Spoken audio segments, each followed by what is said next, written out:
Hi beautiful, welcome back to my channel. I go by Rose Concrete and today I am trying a new recipe. Today I'm going to be trying to make okra, tomato, and sausage. So recently we ordered soul food from a restaurant and they had okra, tomato, and corn on the menu. So of course I had to get it because I love the dish. But they gave me a lot of corn and not a lot of okra.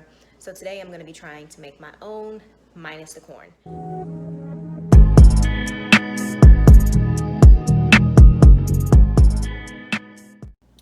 So to get started, I have already diced up my white onion. I have a bag of frozen okra. I have Chapel Hill sausage. If you're from Texas in the Houston area, you know about this sausage.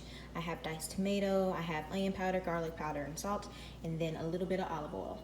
So I'm gonna get started with sauteing my okra and my onion. So here I am sauteing the okra and onion. I also added my sausage with olive oil to a pan just to brown the sausage a little bit and bring out some of that really good flavor. The sizzling was so loud, y'all, I had to do a voiceover for this part. Okay, so my okra had the sticky consistency as I was stirring it, so I went ahead and added in my tomato. I'm gonna go ahead and stir that around and let that simmer for a little bit.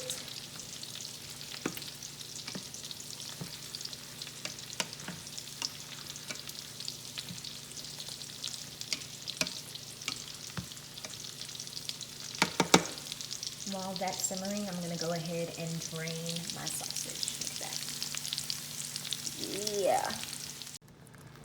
Okay, so this is what we're looking like now. I'm gonna add water.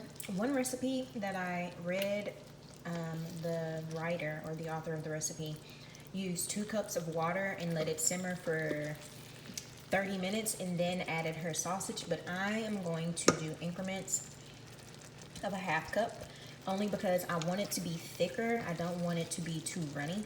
So I'm gonna start with a ½ cup of water and then we'll go from there. This is after simmering for about 10 minutes. Sorry, that's my oven telling me it's ready for my catfish. But yeah, I'm gonna go ahead and add another ½ cup of water to this. It smells so good. I don't usually taste my food as I'm cooking. I just be like, yeah, hopefully, you know, say a prayer and move on. Hopefully it tastes all right, but I'm gonna have to taste this because I don't want to mess it up. Is it weird that I don't usually taste my food as I go? Comment below, like, do you usually taste your food as you're cooking, or do you just wait until the end?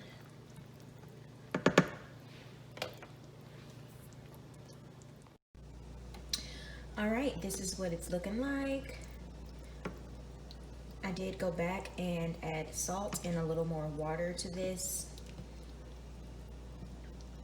However, I didn't add a lot of salt because this sausage in here is kind of salty, so I didn't want it to be a sodium overload. Well, I mean, it probably already is with the sausage, but whatever. So this is going to be served over rice with baked blackened catfish. So I'm going to come back after it's plated and give you a final look. Okay, y'all, this is the plated look. And oh my gosh, that looks really good. Say grace real quick. And I'm gonna dig in. Let's see.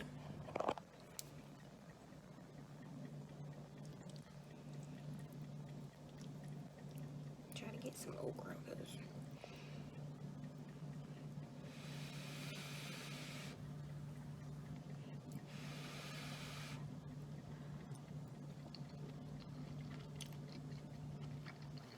Yeah.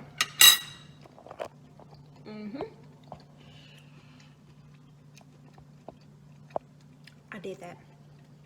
Thanks for joining me. I'll see you next time. Bye.